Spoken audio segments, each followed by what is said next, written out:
So if you send your wax out in the post like I do, then you'll receive your raw castings back in the mail, and you'll receive your original containers that you sent them in as well.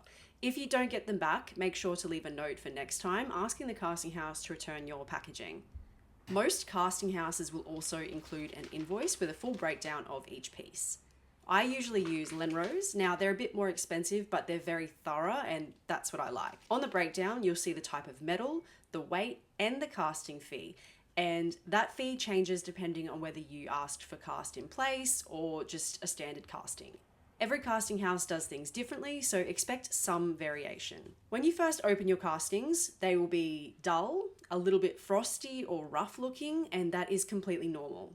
What you do want to check for though are pits and cracks. Now, if you spot any and you're sure that they weren't there in your wax model, immediately contact your casting house and let them know. You'll also notice sprues vary a lot. Some are inside, some are outside, some are thick, some are long. If they're too chunky or not cut back enough, just talk to your casting house. Now, they're usually pretty happy to adjust. You'll also notice there's a bit of coating or scale on your pieces. Don't worry, that comes off with our sanding process. And that is pretty much it. Now, this is obviously different if you are able to go and physically pick up your pieces, but this is what you can expect if you do have to ship your wax models out to, interstate casting houses and whatnot.